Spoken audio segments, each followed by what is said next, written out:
right. Hi, everyone. Welcome to Cooking for Wellness, sponsored by Central Ohio Urology Group tonight. I am Angie Santangelo, the Clinical Program Director at Cancer Support Community, and we are here tonight with Chef Jason Johnson and our lovely dietitian, Lori Coleman. How are you guys doing tonight? Doing well, doing well. Glad to be here together, and I haven't seen Lori in person in quite some time, so it's good to be able to have her back. We are practicing social distancing, so we've gone through the necessary measures, taking our temperatures and making sure we're staying safe. But it's good to be able to have her here with us instead of on the screen, and to have a little company tonight. So we want everyone to make sure they fall right on in. If you have any questions, we'll get some great information and tips and all that kind of stuff tonight as we continue to do what we do. Okay. And we're talking about fiber tonight, right, Lori? Yeah. Fiber is our friend. Fiber is our friend. So we have three really unique dishes. I will be sharing how many grams of fiber per serving. So they're really powerhouses in regards to fiber, but also a lot of other nutrients. So we'll talk about all of them and why they're great to include during these times where we're still concerned about our immunity. Some of the antiviral properties from the ingredients, we'll go over all of that. So I think it's appropriate and it should be inspiring is my hope. That's good. What are we starting with, Jason? Most definitely. So we're going to start tonight with a really easy but very delectable dish using one of my favorite ingredients. I learned about this ingredient, or actually had it for the first time when I was in culinary school, was lentils. And I fell in love with them ever since then. And, you know, they're small, but they're packed full of great nutrients and, of course, fiber. So great protein, all these type of things. So we'll be able to do a really great, we call Egyptian lentil soup. So it's going to have some really great flavors that mimic Middle Eastern flavor profiles, but it's going to be a great consistency and all these great ingredients that's going to go in that. And like I said, it's really easy. And, you know, one thing about lentils is that they're very economical. So they're very inexpensive to be able to purchase, but they're filling. They'll stretch and go a long way. So this is a really great dish. Even though it's summertime, it's something that can really fit into your everyday regimen and even going into the fall and winter. So I would keep this recipe definitely on hand to pull out and utilize it anytime. If you like good bean soup, switch it up. And instead of, you know, your regular beans that you may use, whether it's navy beans or northern beans or any other type of bean soup that you make, switch it up and use lentils. Because lentils, you know, they're all legumes, you know, but what is lentils, Lori? What do lentils add or lend to us maybe more than other beans? Right, they're super high in fiber. And there's a component to their fiber that has proven to help lower bad cholesterol. So lentils and pistachios both contribute in this way. So I like this dish for including the lentils.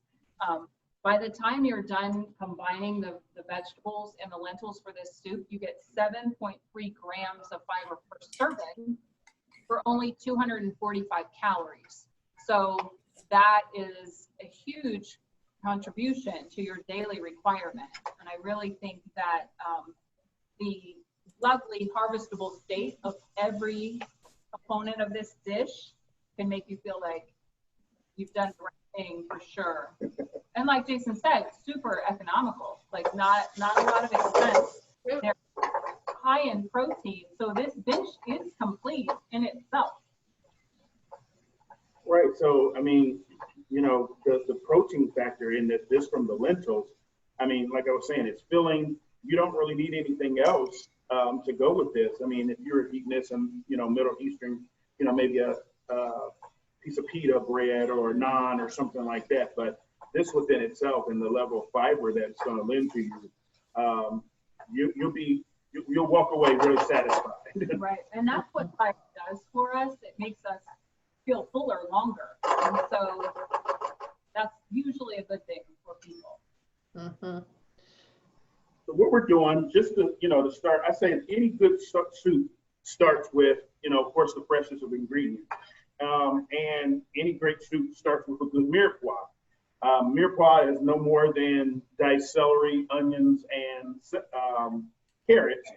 So that's going to be the base, like I said, of most soups. So no difference or variance there. But we're going to also add in some really nice tomatoes. Of course, it being summertime, you can really get some nice, ripe, flavorful tomatoes. So that's going to add a really nice depth of flavor to this soup by adding those tomatoes in there, along with the onions and carrots and celery. Like I said, it's going to just add another level of flavor. But, we always talk about the level of flavor and by adding these ingredients, but it's also going to, because of the lycopene in it, that's only making this dish even that much better. Right. And you're getting more access to that lycopene because these tomatoes are cooked. And lycopene is one of the few nutrients that is more abundant in the cooked product of vegetables. So that is a plus for this lovely dish. So we've added those vegetables in. We're going to let the tomatoes kind of break down so it can release a lot of that natural flavor and goodness and the natural sugars in it, release some of its liquid.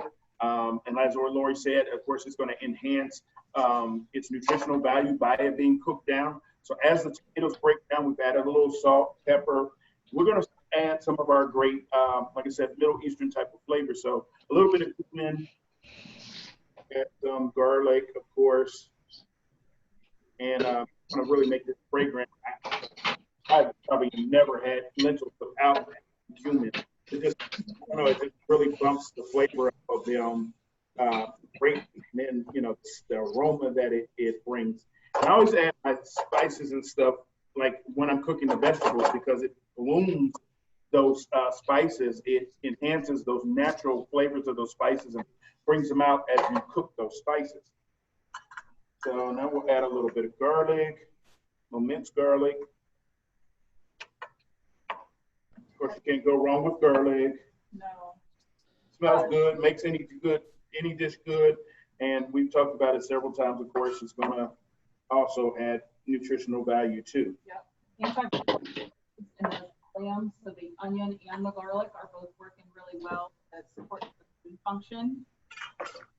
I feel like we take garlic and onion for granted. Yeah. They kind of like get with different things all the time, but they really do enhance nutrition of the dish. We got a little bit of tomato paste. I mean, we're taking it and kicking it up. We're going to add a little tomato paste to this because that's going to enhance that tomato flavor and background notes to this soup. We have that in there. We're going to add our lentils. We have you rinse and dry. Make sure they dry your lentils because that'll help them cook up. We're going to add our lentils in there. Stir those around so they get nice and coated. Can you show us the inside of the pot a little bit, Jason? Oh, we're a distance away. Yeah, got it. Thank you. Yeah. So once we've stirred that up a little, now we will add, now the recipe does say water, but you guys know anytime I cook any pasta, rices, grains, and of course beans, we're going to infuse more flavor into this. So we're going to use some vegetable broth to add to that instead of just water. Because that will also bring in some really great flavor to it. And really, that's all it is to it. You will cover this on low and let it simmer for about 20 minutes or so. The lentils won't take long because they're small. They won't take long. So, I would take it maybe after as they break down and as they absorb the liquid. The thing is, and we'll talk about the lentils, you'll find in your grocery store there's red lentils, green lentils, yellow lentils, even black lentils, and brown lentils. Your brown and green lentils are the ones that are a little bit bigger, and those are the ones that you'll see in soups that you don't want to puree. So they don't break down down as much. Like I've done a lentil and sausage soup. So they still will maintain texture perfectly, and they'll cook down. Your yellow and your red lentils are smaller, and so when they cook down, they literally will cook down and make it easier, almost like a puree type of consistency. So they'll break all the way down because they're so small. And so they're more, you'll see in Indian culture, you'll see a dish called dal. So you'll see a masoor dal, you'll see, red lentil dal or whatever. And that's really what those particular lentils are used for. Are you going to use an immersion blender? You can use an immersion blender, of course, to just, once the lentils are cooked up, to cook right into the pan, or you can, put this in your food processor or blender to puree it all up. And you can certainly, I know that that's what the recipe instructs you to do, but you wouldn't have to. No. I mean, it's a vegetable soup, where the vegetables are diced, so you could leave it if that makes you at all, or makes you feel like it's just a tad too much work, you leave it out. Most definitely. We always say, these recipes are just a roadmap, but you also can make adjustments as you see fit. If you puree it, you can puree it. But like I said, once those lentils cook down, they will then soften up to the point where they almost puree on their own. Or like you say, you can keep it as such, you don't have to worry about pureeing it, and you're just going to get some nice texture from all the other vegetables in those lentils that they've kind of broken down also. So it really depends on your life preference. I think that one is totally left to personal preference, which is going to allow you at home, when you try this recipe, to let your own creative show. Most definitely. Any questions about that? Like I said, really simple, but really delicious, take on a soup or a bean per se, that you can just integrate into your own average recipes that you may use on a regular basis. Especially moving here, as we move through summer, it's amazing to even say that summer is towards the end of summer. Don't for summer when, even as we're on the, you can still a really nice dish that you can have now, or as we move into the fall, be a really great flavorful dish. And if I tell the truth, I would do that. Yeah. I think you could do that. I think that some people wouldn't consider that, but I would. I think it would be good. Lori, I missed what you said. You would what? I would eat that dish cold. Oh, okay. Yeah. Cold soup. That always appeals to me. So that is it's an option. Yeah, definitely. The things, just try it out on your own and see how you like it. But the key in that is try it. So I think all of those ingredients are super. I feel like if you like it all, you could just put that together pretty easily. The only thing, like, you might have to go and buy are the lentils. Yeah. Otherwise it's everything simple. else may be a normal staple. Yes. It seems like a pretty inexpensive meal too. Right. Oh yes. And so nutritionally sound and complete and inexpensive. I feel like those things are super important. Yeah, that's great. That's a great meal. If you put a little side salad with it, it would feel more complete. I think that would go beautifully. And in my side salad, because this has the Mediterranean feel, I'd probably put feta. Oh yeah. And that would feel really fancy. Right. We want to feel fancy even at home, especially now. You're not maybe able to go or don't feel safe enough to go out to a good restaurant. I mean, taking a recipe like this, adding those little small nuances, like you said, kind of still brings that to you at home, and you're still able to really still have a great experience even at.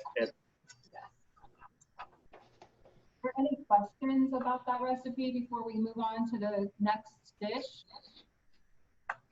Nope. All right, we're gonna keep going. What's next? The next dish is very exciting, and I think this is one of those dishes that you can definitely include the children or grandchildren, and they'll get really excited. First of all, the name of it is a mermaid smoothie bowl. So what isn't excited by with An that awesome name. that's going to pique any kid's interest, and maybe some of you kid at heart is going to pique your interest too, with it being called mermaid. And really, it's only called that because of the color the natural color that will enhance it with. But really great ingredients in this smoothie that would be a great morning boost. It'll be a great afternoon snack, or whenever. Because it's going to be packed with so much goodness. And you can't go wrong with this. I mean, it's got bananas, pineapples, little almond milk, so non-dairy to add a little bit of creaminess to it. Kiwi, you can't go wrong with those flavors, and then top with some blueberries. I mean, power-packed smoothie in a bowl. And it doesn't have to be in a bowl. I mean, of course, you can, just like any smoothie, you can pour it in your glass and drink it. But for the sake of, like I said, the kids may enjoy it and dress it up real nice with some of the garnish that we'll do for us. Right.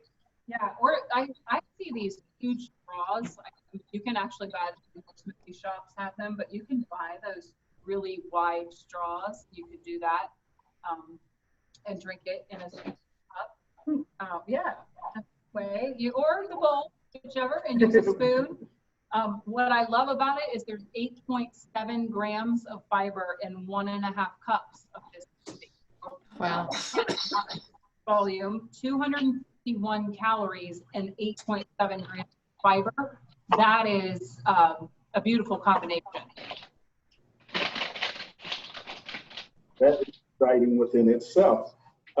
So what we're going to do, we have some bananas that we've already peeled, and then we stuff them into the freezer. Very simple. Just overnight or so, stick them in the freezer. Then you don't have to add any ice or anything to this. And then by freezing your banana, it's going to give you that good texture as a smoothie without compromising it and adding any water or ice to water it down, without losing any nutrition to the smoothie. So it'll give you that nice, and it'll put some to it. And of course, the key is if you can get a ripe banana, it's going to add kind of a sweetness to this, where you won't have to add any other type of sweeteners to it. Now, if you don't have a banana or a ripe banana, maybe a little honey wouldn't hurt to add to this if you want to add a little sweetness to this. So we'll add our bananas to our blender. And we're going to add a kiwi. Now, if I haven't shown you before, if you're not familiar, the easiest way, people like to peel a kiwi, but one of the easiest ways is I cut the top and bottom off of the kiwi, and then I take a spoon, because of the skin of a kiwi, you can get right in there. Take you a regular spoon, and just at one end of the kiwi, you just nestle it right under that skin, and you literally separate the skin from the meat of the kiwi and shape of the spoon. So you want a decent sized spoon. You don't want like a teaspoon. You want just a regular dinner spoon that can fit most likely the size of the kiwi. And then you literally can just turn your kiwi in a circle and push with your spoon, and it literally peels the skin off of your kiwi. All right. It's a juicy one. And so here we have our skin, and here we have our kiwi. And from there, you can cut it, slice it, dice it, however you choose to use it from there. But just a little easy trick to be able to use your kiwi instead of having to try to peel it or anything else. So add kiwi. Just if we take a second, already what's added to the blender, you've got this beautiful amount of fructose, so naturally occurring fruit sugar that's going to convert easily for energy. So when I'm about getting started in the morning, this seems like a good idea. You know, we've got the calcium-filled banana, we've got the immune-boosting kiwi already. We're headed for some pineapple that has probably amount of digestive enzyme capacity. So, part of what's helpful is eating whole natural foods, having access to vitamins and minerals. Bromelain is in pineapple. It helps immensely with digestion. So I think that's a great thing to start the day with, especially when it's in combination with nutrient-dense food. Now the secret in this to make it mermaid, I mean, we've got, like Lori said, the kiwi, the bananas, the pineapple, and of course, a little almond milk in there. That's good on its own. But the secret ingredient that takes it and gives it that mermaid appeal to this is a little spirulina powder. Now this is in a sense a power pack powder that is great antioxidant, protein, all these type of things. But a lot of people are just not hearing about spirulina. Right. So it's a powerhouse for antioxidants, with seaweed that we, put into powder form, and you can use it. How did you say you have some at home? What do you do with it? I actually use some in my tea. Yeah. So I'll take a little teaspoon of it and just add it to my, I try to drink a cup of hot tea every morning instead of coffee, depending on how my morning is. Right. Some days we skip the tea and go just to coffee. But I just add a little bit to bump my green tea. I usually have a hot cup of green tea with some lemon and honey in it, and then add a little spirulina or moringa powder to it. I actually, there are tablets, and you can take two. So it's great to add to your food. If you wanted to experiment in supplement range, you could too. Yeah. So Anne, you had a question? I do. I must say the audio is breaking up periodically, so I'm not catching every word that you both are saying.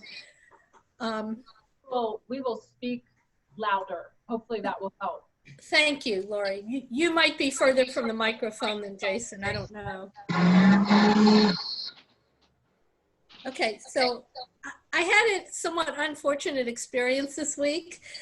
I purchased something at Whole Foods after sampling it, and it was very tasty. It's from their deli counter, so they serve it and put it in a container for you. It is small vegan meatballs, General Tso's meatballs. Absolutely. It tasted very good. I enjoyed it. And a few hours later, I had a bit of an intestinal problem. So I pulled out my package and read the ingredients.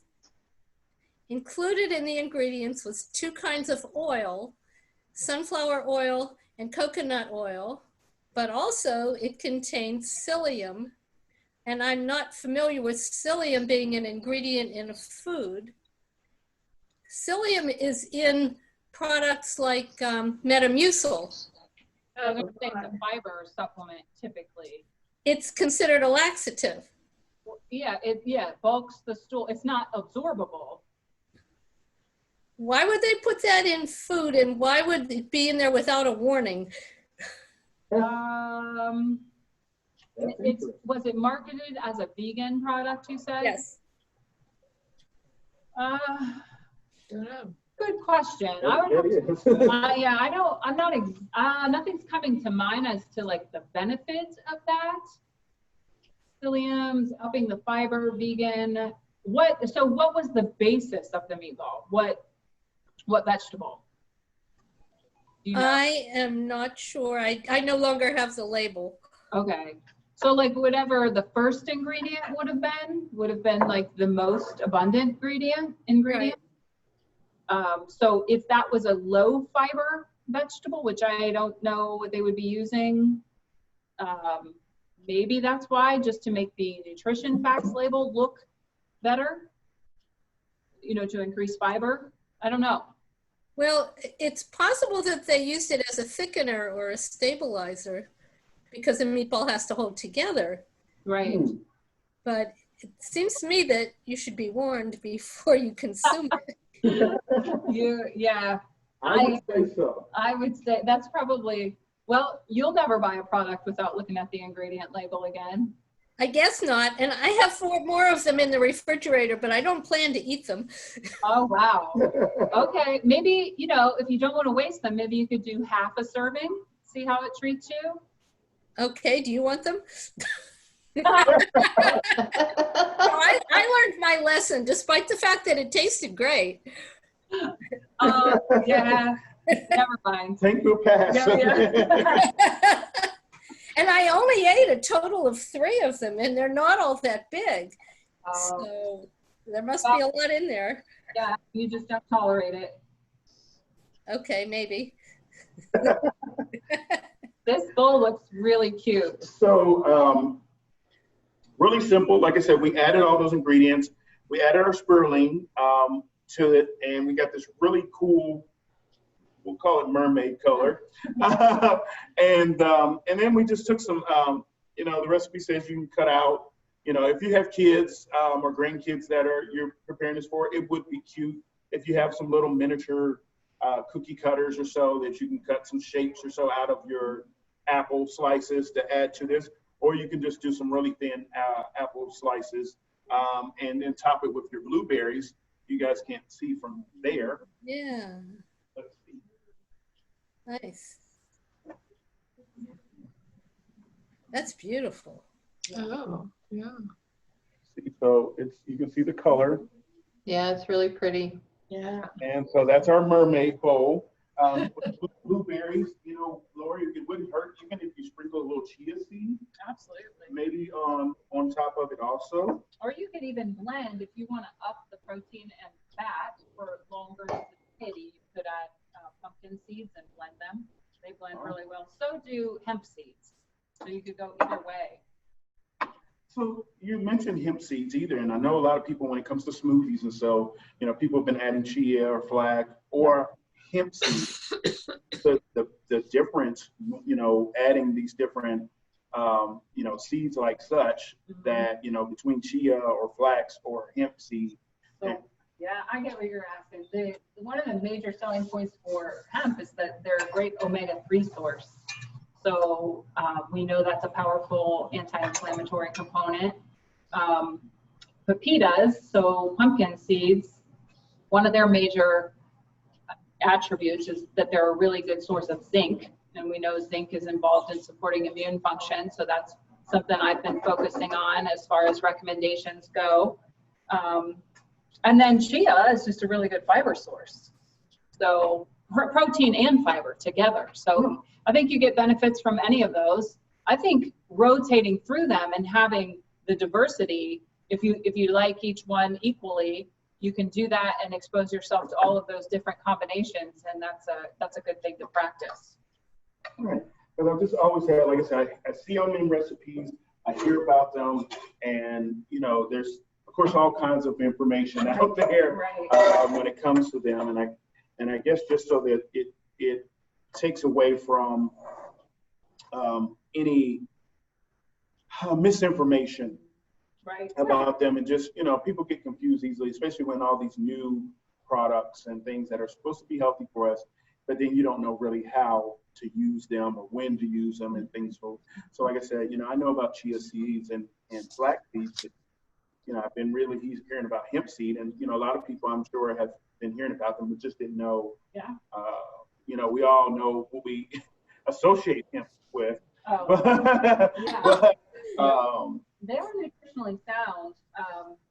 And I do think as long as you kind of use the guideline of a whole natural harvestable state in moderation, of course, everything in moderation, you can't really go wrong. So that's a great smoothie. I mean, most of these things, you know, of course, right in your produce section, your bananas, your pineapples, you may even have them right on hand, right at home, apples. So this may be just typical fruit that you already have, blueberries at home. So you can go put all that together and make this really great. You may not have the spirulina. You can find it more so in the, now in the healthier wellness type of sections of the grocery store. I would check there as far as the spirulina powder, or you can just ask somebody at the grocery store on where they may carry the spirulina. Now, this is the thing, if I can't find spirulina, but what would, I guess, be a good alternative? Spinach. I would have to Google that. Yeah, It's a pretty unique product. it's very unique. I mean, nutritionally, I mean, any one of those seeds that we were just talking about, they won't give you the color. They won't give you the mermaid color. Right. The blue-green color is unique. And if you want that blue-green color, I would say, even if you added some of the blueberries to the blended mix, it would give you a really great color, with the kiwi and things like that. So you would still be able to get a really good bright color in that natural color. I wouldn't suggest any food coloring in order to get that. I'm looking at the white. Hey, Jason, Yes. I could have added avocado in there, flaxseed, and also quinoa to add more nutrition. That kind of goes along with the Buddha bowl that we made. Yeah. Yeah, you're right. That would be very good. Yeah. That's what So the spirulina is gamma linoleic acid and omega-3s. So that's kind of what puts it in its most unique is the GLA. But the omega-3s you could accomplish with the hemp seed if you didn't have spirulina. Okay. Yep. So if you can't find spirulina, check for hemp seed. Yeah. That would be a great alternative. And like I said, for the color, just add a couple of the blueberries to the blended mix and you'll get a really nice. Exactly. Or a blackberry. Yeah, or a blackberry. So we'll get a really nice funky color. If you want to wow the kids and still call it mermaid smoothie bowl. Right. Any other questions pertaining to that? Really great. I might fix one of those for myself in the morning. Right? He's inspired. I am. Goal accomplished. Our next recipe, it may probably throw you off because, and I've heard this from a lot of people that don't like salads with fruit. Yeah.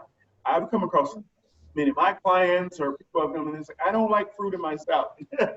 That's me.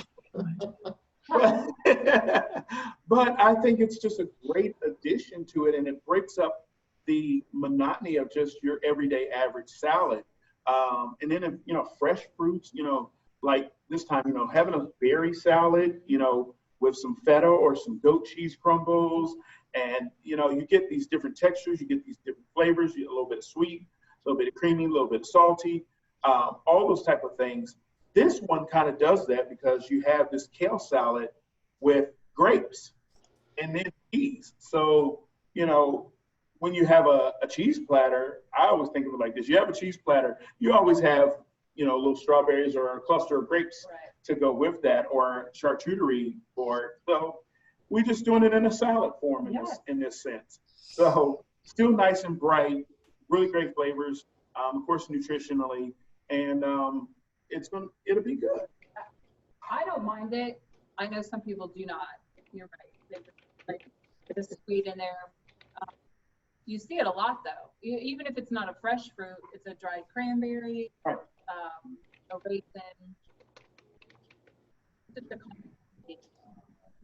So to keep it safe, even in a salad, we've done this with cherry tomatoes, and I've done this trick before, but you can do the same thing with grapes, unless I had the gadget that Darlene was telling me about that have things like this easily, which I need to get. But in the meantime, you take 2 equal sized lids that may have just a little bit of lip. These are 2 plastic lids that I have that has just a little bit of groove in it, enough for the grapes to kind of sit down in it.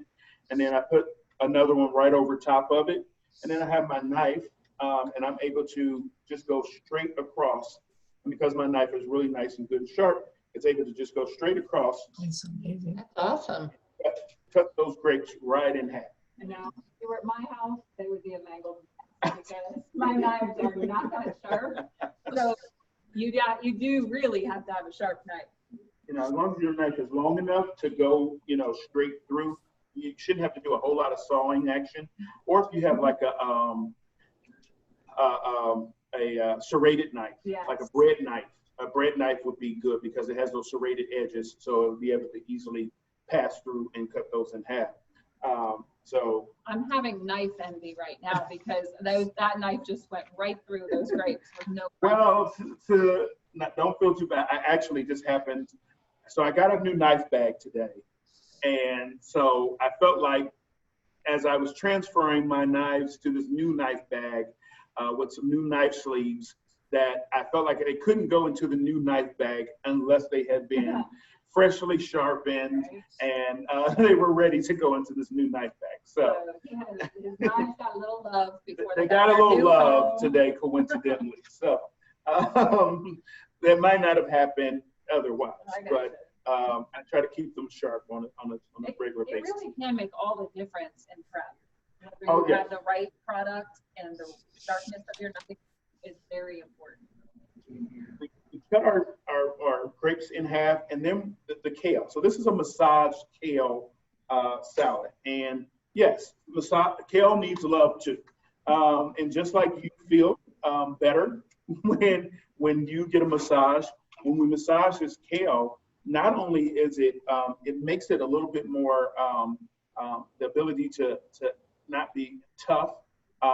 Massaging it, of course, is just working those fibers in order to tenderize it. But it also, because some of your greens like collards and kale can be bitter. So what it's going to also do is it's not only going to tenderize it, it's also going to take a little bit of that bitterness out of it by massaging this. So what we've done, we've taken the stems off, but I would highly recommend you taking as much of the large pieces of stem that you can.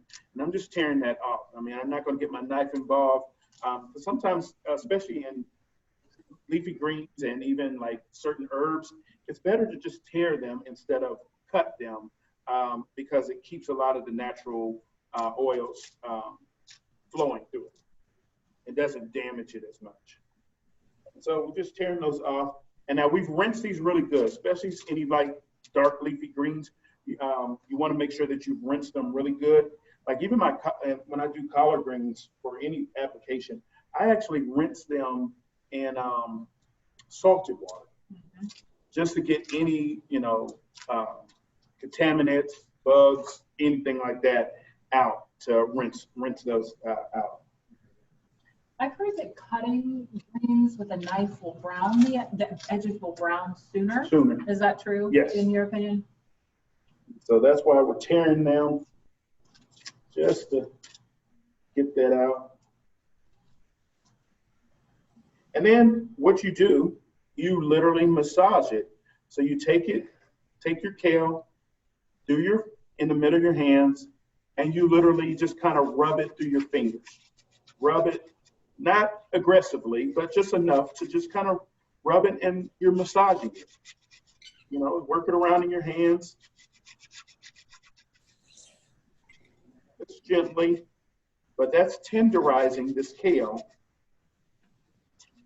So you're breaking down those connective fiber tissues so that it's a little more appealing as far as the palate goes. I think that's usually everyone's objection to kale, is that it's so tough. I feel like the flavor isn't that distinct, but the texture is. Yeah. So, and then I just chopped it up just a little bit because nobody wants to eat like huge leaves like that. So I just kind of massage it a little bit. Like I said, we're tenderizing it.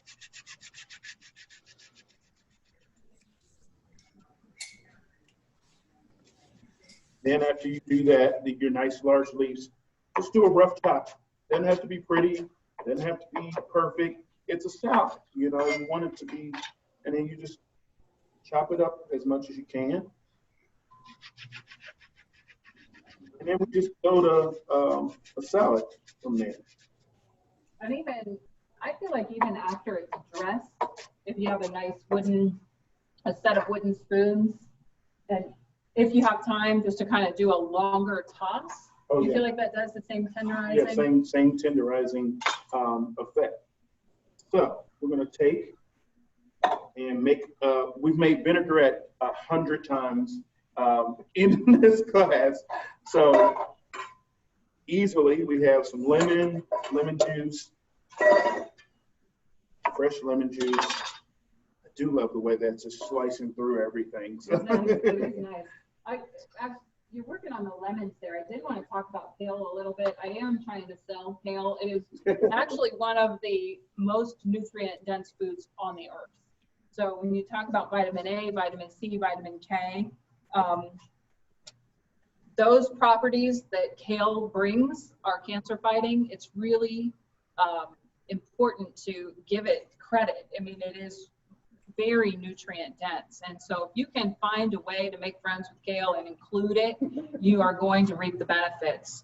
So, you know, massaging it, bringing that texture to something that seems palatable, getting it dressed appropriately. It can fit in just like spinach would, baby spinach or romaine, or even just iceberg. And you are going to really amp your nutrient profile with the kale. You know, we're going to add a bunch of great stuff to the kale, but the kale itself, if you can find a place for it, that would be great. I like the way you said become friends with the kale. Right? Be friends. You don't want to be enemies with the kale. I mean, if you're massaging it, I hope you're friends after. So we're just making a simple vinaigrette, nothing too major, just a little fresh squeezed lemon juice, a little bit of honey, because the honey acts as an emulsifier and just kind of takes a little bit of that tartness out. And then we had a little salt and pepper and our olive oil. We'll whisk that up. This is what I call a rustic way. We don't have our mason jar. We don't have our little handy gadget. We're just doing it the old school way to emulsify it and bring it all together. Just a light vinaigrette. Once again, you can make this your own. If you want to do lime juice, if you want to do orange juice or grapefruit juice, you can definitely do so. But the lemon juice, just because with the grapes, and then we're going to have this nice white cheddar. I think it'll just go great. And so we have our vinaigrette. And I don't want anyone to get too worked up about the cheddar cheese.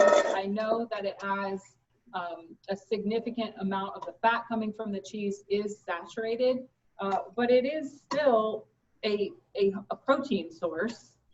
It's naturally occurring whole food. And so with that cheddar cheese, there's no carbohydrate. So if you're looking to have a pretty simple macronutrient, a macronutrient distribution that is appropriate for sustaining energy, a whole natural cheese like this high quality white cheddar, it does work. Putting that in the salad, it's simple, it's easy, it's making it so it's appealing. You still get the grapes, you get the kale, you have all of those beautiful nutrients coming in, and you're balancing the fat and the protein with the cheese. We're just taking this, like I said, this is almost a rustic salad. I mean, we massaged the kale, we chopped it up roughly. We're just taking a little bit of white cheddar cheese and just kind of crumbling it on there. We're not doing chunks or shreds. I mean, you can if you will, but I think it just lends to also almost a decadence to this salad. And then to round it off, we have some pepitas. And 1 ounce of that cheddar cheese gives you 7 grams of protein. So no cooking required, no prep required. You know, when I think about dishes and their simplicity, it's usually the protein that requires the most attention and the most amount of time for cooking. But you can add this high quality cheese and get 7 grams per ounce. And this dish prepared for 2 cups of this salad, it's only 249 calories. So very nutrient dense, but not calorically dense. Really nice. I mean, like I said, simple salad, but really pretty, decadent in a sense, great flavors. And of course, we're not skipping out on any of the nutrients. It looks good.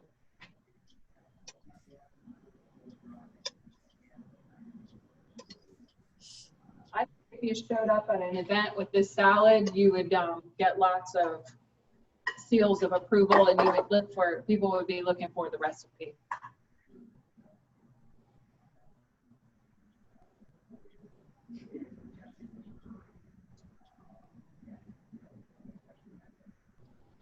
Yeah. Beautiful. Yeah. Very beautiful. Yeah, yeah. Very nice. So now the moment you all been waiting for, our wonderful lentil soup has simmered and it smells great and all of those type of things. It does smell really good. It really smells good. You can't go wrong. So it simmered down. Those lentils have, oh wow, that wonderful smell. Those lentils have broken down. Yeah, they might be interested. So you don't have to blend this. We're going to tonight, but Show you. Oh, I can't. You guys can see, like they've broken down to where you don't have to blend this if you didn't want to, but it's got some texture to it. And those lentils have broken all the way down.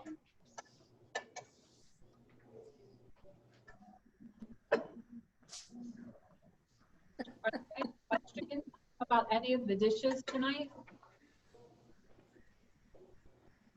I have a question unrelated to these dishes.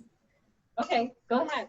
I was thinking about sweet potatoes versus white potatoes, and white potatoes seem to be available in different forms now, and red skin potatoes. You can get little round ones, you can get fingerling white potatoes. What about sweet potatoes? Do they come in any variety of forms? Wouldn't that be nice? Because I love those little potatoes. You chop them in half and you can roast them.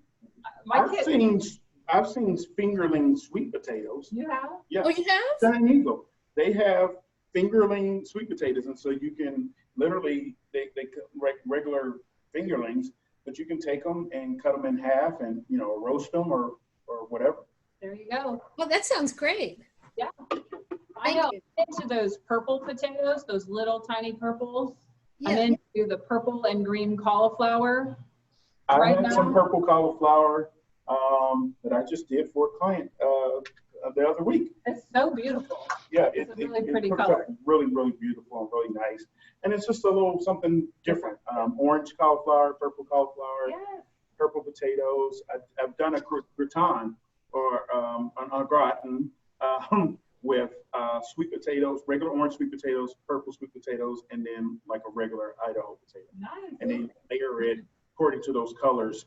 And so it really comes out really nice. Nice. Yeah, I think the more you experiment, the better. And then we know that the purple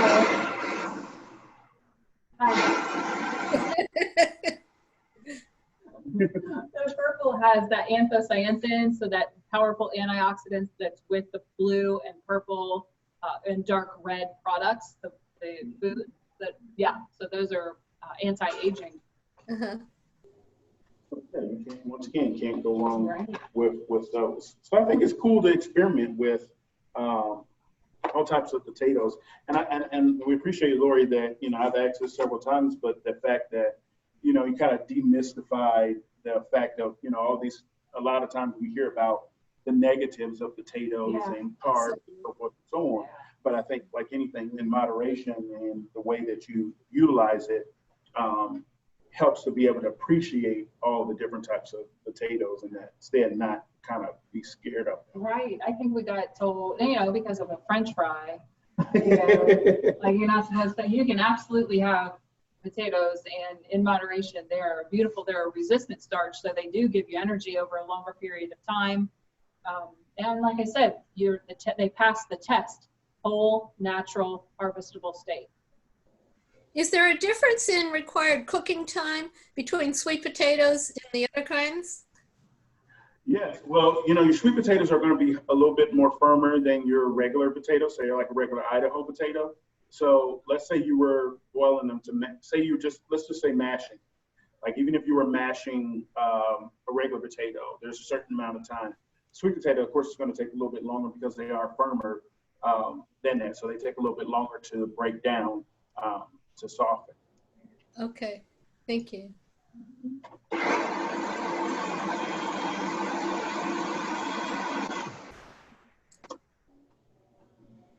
Yum. Yeah, that smells really good. Let's get, oh, And I assume the skin on the sweet potato has a lot of nutrients, just like on a white potato. You know, that's something that I would assume as well. I think a lot of the dietary fiber is in the skin. Yeah. So always try to leave it. I wash the potato well. I cut out the pieces that don't, you know, like if there was an eye going to be there or whatever, I cut that off. But leaving the majority of the skin is always a good idea. Uh-huh. Yeah. Besides, it gives it texture. Exactly. Yeah. so it's going to be a really nice, vibrant soup. And then what I'm going to do is, because it's always about presentation, is just going to take a little drizzle of olive oil.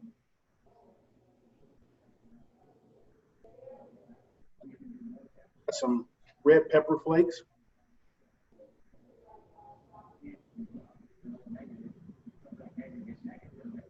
And Favorite, we know. and a little sprinkle of paprika. Which makes it look gorgeous. Very lovingly prepared. Now I would, if I, you know, maybe like a dollop of like Greek yogurt, maybe some scallions or chives or anything like that, just to give it that kind of color. And I might even like put a few seeds on Yeah, it too. yeah. Matter of fact, we have some pepitas I here. think that would work beautifully.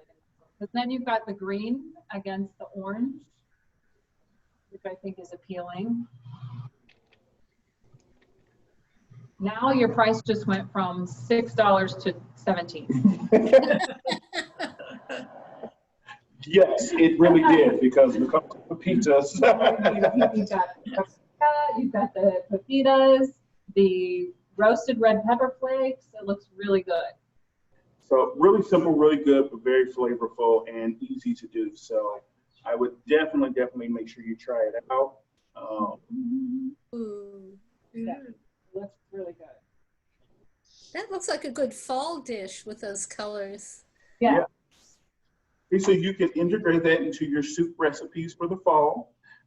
just a new one to add. And But when it gets to be 86 degrees next week, which it's going to again, you can eat it cold. Works for me. I Sure. love it. so this would be a definitely versatile soup for you. Yeah. Any questions about any of the recipes or anything that we've done today? I think I would add butternut squash to that lentil soup Ooh. and do the same thing like you did. It's just adding it. Because butternut squash is sweet. That would change that would Yes. definitely change the flavor. It gives a very good flavor with the lentils. I've tried that. I've tried lentils with butternut squash, lentils with turnip, lentils with beets, and make soup out of it. That would be really good. Very good. Yeah. Are there any questions? No? Looks wonderful. Thank you guys so much for showing up for us tonight. We had a good time with you. We hope that you've been inspired to try one of these dishes tonight. I think they are fairly simple. I think that all of us could accomplish them. And that's always the key, is to be able to, you know, hopefully a lot of these recipes that we do, that you're able to do right at home, to take some of these recipes. Most of all these ingredients are easy to find at your grocery store, or that you may already have at home, but to be able to put them in such a healthy way. And sometimes just the marrying of certain ingredients together, you may have them, you may have utilized them in so many other ways, but sometimes just bringing two what you may think are common ingredients and then bring them together in one dish, you don't know how that may boost and take your wellness, health to a whole nother level, just by marrying certain ingredients together into one, and they being able to kind of play off of each other, Right. and boost each other. Right, and having that understanding and then preparing the dish with the intention for that superior nourishment can make all the difference. Most definitely. We definitely appreciate everyone tuning in this evening and with us. And hopefully, like I said, try these recipes at home. Let us know if you do. Take pictures, share them, post them on Cancer Support's social media or website, or email them so we can see that you tried them out. Let us know. We'll be happy if you change them up or make any additions to them or alternatives. Definitely let us know to see how they're working for you. Good. Well, thank you both. Thank you. Thank you. Wonderful. Thanks for. Thank Jay, you.